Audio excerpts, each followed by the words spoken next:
bien-aimés, bonsoir. Vous êtes en direct sur la chaîne de télévision Oligo TV dans l'émission Un nom, une vision, première chaîne de télévision chrétienne évangélique. Nous sommes sur le plateau que vous avez l'habitude de suivre en direct. Aujourd'hui, nous recevons deux ministres de l'Éternel, le prophète Doumbia et l'évangéliste Lopez, qui vont nous parler de tout ce qui est ministère, de tout ce qui est vocation, de tout ce qui est vision. Nous prions de suivre attentivement ces hommes de Dieu parce que vous allez être puissamment bénis. Bonsoir, pasteur. Bonsoir. Bonsoir, prophète. Que le Seigneur vous bénisse. Amen. Merci beaucoup d'avoir répondu à notre invitation. Nous pensons que pendant 30 et vous êtes pasteur. Pasteur de la mission Parole Prophétique. Mission Parole Prophétique. Alors, je pense qu'en tant que pasteur, vous parlez avec expérience. Vous savez de quoi vous parlez parce que vous avez l'habitude de diriger un peuple. Vous êtes des leaders. Je pense que nous allons passer un très beau moment ensemble. Que le Seigneur vous bénisse. Amen. Alors, la deuxième question, je vais me tourner vers le prophète Carmel. Oui. Que devons-nous faire pour accomplir les œuvres de Dieu selon vous? Je vous remercie, prophète Begré Parfait. C'est une question qui est très fondamentale parce que quand Dieu appelle, Dieu donne une vision. Il a dit à Abraham, va. Il n'a pas dit simplement à Abraham, va, mais il a dit, va dans le pays que je te montrerai. Aujourd'hui, les gens ne servent pas le Seigneur véritablement ou ils sont dans la confusion parce qu'ils ne savent pas précisément quel but, quel objectif, quelle perspective atteindre. Or, nous savons que nous adorons un Dieu qui est juste, qui est précis et qui ne rate point sa cible. Je vais parler de l'Église primitive pour plus être explicite.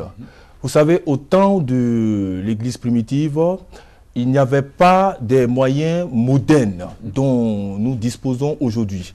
Je veux dire qu'il n'avait pas des avions, il n'avait pas Internet, il n'avait pas des portables, il n'avait pas des caméras dont nous disposons aujourd'hui, mais ils annonçaient l'Évangile. Et ils ont pu gagner du monde jusqu'à ce que nous, on puisse l'entendre, parce qu'ils avaient une caractéristique divine. Et cette caractéristique était unique. C'est que chaque homme, chaque entrepreneur, chaque femme au foyer, chaque enfant était conscient, était serviteur de Dieu. Donc aujourd'hui, dans l'Église, nous voyons que les chrétiens sont, si je peux utiliser l'expression vagabonds, ils viennent à l'église simplement écouter le pasteur et ils n'ont pas d'activité. Alors c'est déplorable parce que Dieu, quand il appelle, il donne les moyens de l'appel qu'on appelle les dons. Le prophète vient de le dire, l'évangéliste vient de le dire, qu'il y a certains qui sont appelés docteurs, pasteurs, évangélistes, prophètes et apôtres. Ce n'est pas tout. Il y a d'autres aussi qui sont appelés à être chantes. Il y a des diacres. Il y a plusieurs choses. Même la décoration, le service d'ordre. Il y a plusieurs choses. Mais l'essentiel, c'est de connaître le don que Dieu a mis en toi. C'est une chose qui brûle en toi. C'est une chose qui est en toi.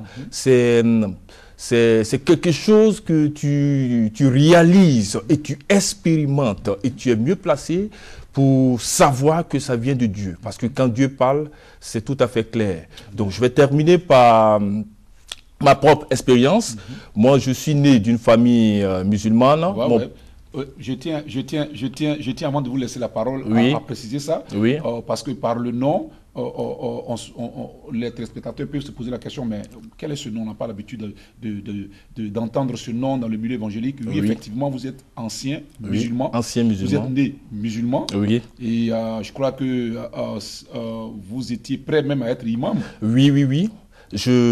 À l'âge de 5 ans déjà, parce que je précise que mon père s'appelle Doumbia Adama, donc il est du nord de la Côte d'Ivoire, et on sait qu'au nord de la Côte d'Ivoire, ce sont des musulmans, et ma mère est guinéenne, elle s'appelle Bintou Sangaré, et de la postérité de mon père et de ma mère, il n'y a jamais eu de chrétiens. Donc à l'âge de 5 ans déjà, j'étais à l'école coranique, et j'apprenais facilement les versets coraniques, ce qui faisait que j'étais déjà l'imam de ma famille.